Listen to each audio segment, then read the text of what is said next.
But still, we know Nazis were evil because we all collectively agree that what they did is bad.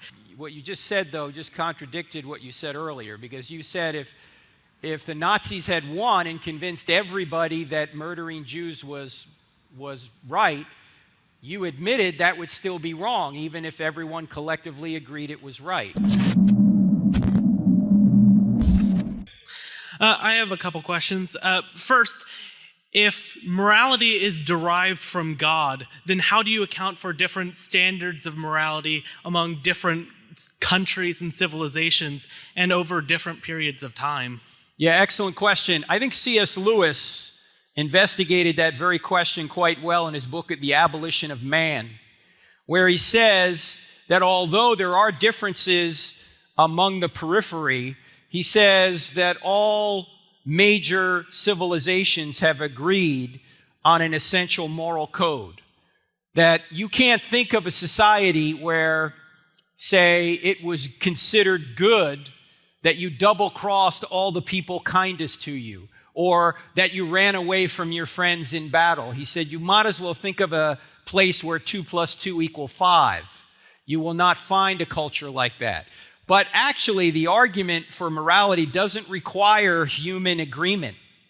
If everybody disagreed with morality, that wouldn't mean that morality is somehow subjective.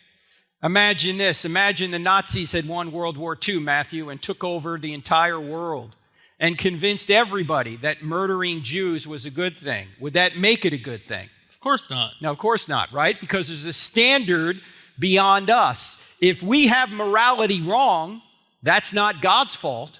That's our fault. See, that would be more sociology rather than morality, how people behave.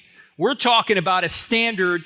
Even if we disagree with the standard, it still exists. But then you assert earlier in your presentation about science, how science doesn't say anything, scientists do. It's a similar issue here with morality because, sure, there might be a God who sets specific moral standards, but that ultimately means nothing if that's not how people view society. Well, no, because people have their free will to say that we're not going to follow the moral code. For example, we were just talking about abortion.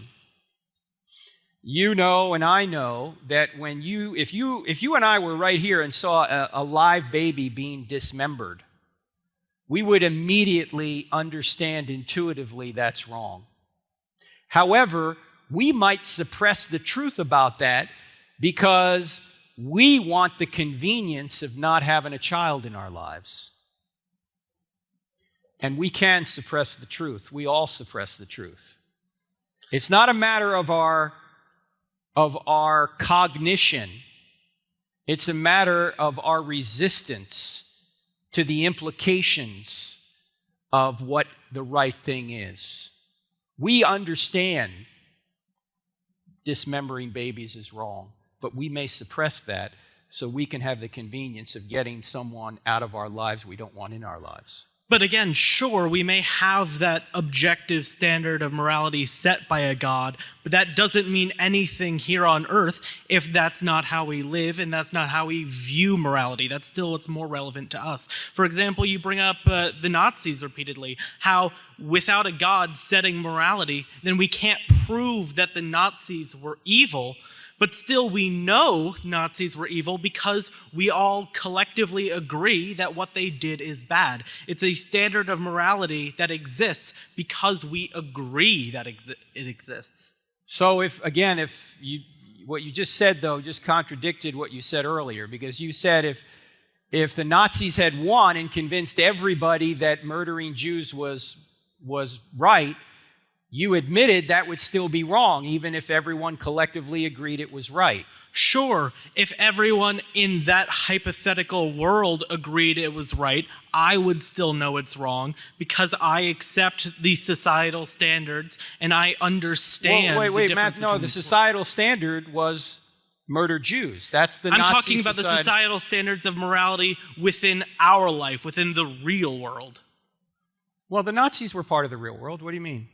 Yes, but they didn't win. They didn't convince everyone on the planet that what they did was right. And we know, because everyone agrees that murder is bad, that we know that mass murder is also bad. Okay, it's like the philosopher Simone de Beauvoir asserts in her essay, 𝗤𝗔𝗫𝗚𝗧, that ultimately, regardless of whether there is a God or not, there cannot be such thing as standards of morality set by God, because it's ultimately what we agree it to be, and what we agree it to be can change and can be wrong. Okay, but you're going back at what you said earlier. That's the problem. Because you said earlier that the Nazis would be wrong even if everybody agreed that what they were doing was right. Yes, and I'm saying that from the perspective of my life in the world where they didn't win. Okay, hang on. Let me finish the thought, Matthew. That would just be your opinion then. Yes, ultimately, morality is an opinion. It's okay, the then societal opinion. All right, then stop right there. If it's just an opinion, then the Nazis weren't really wrong, correct? The Nazis were wrong because we all agree they were No, wrong. There was also millennia in history when people agreed that slavery was right. Yet, looking back on those times, we don't today agree that slavery was right. Okay. We know it was wrong because the societal let's stay on the standards of Nazis for morality just a changed. second, Matthew. Let's just stay on the Nazis for just a second, okay? So you're saying that the Nazis weren't really wrong because the standard is just human opinion. And so if everybody, all humanity decides murdering Jews is right, you're going to say that's okay, correct? I would not say that's okay because well, I'm you're speaking contradicting your for the premise. perspective of our morality. You're contradicting the premise then, Matthew. Either the society decides what's right, or there's a standard beyond society that is right, and therefore you can judge societies by that standard. Which is your view? Yet ultimately, we can't judge societies by that standard because we can't possibly know that standard in this life. Even drawing morality from the Bible, we have fundamental disagreements on the interpretation of different passages, such as hang on, Matthew. We can't go down a rabbit trail here.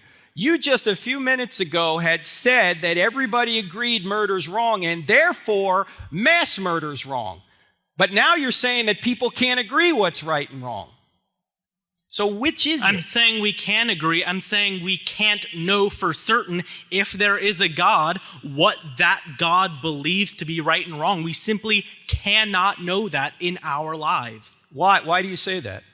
Because ultimately, what morality comes down to is what people agree it to be. For instance, a lot of people draw their morality from the Bible, and we agree on core issues of biblical morality, but we can still debate certain aspects of it. For instance, like when you say that homosexuality is wrong, that it's against God, yet the very passage that derives from is itself up for debate. For instance, we talk about Matt, we can't go down every one of these. We got to finish anyway. But if I gave you a book, would you read it? Sure. Scout's honor? You give me a book, I will read it. All right, I'm going to give you a book, and if you don't read it, you're being immoral. I would be being immoral because I'm betraying your trust. Right, and that's wrong, universally. Yes, because we agree that lying is wrong. Thank you, Matthew.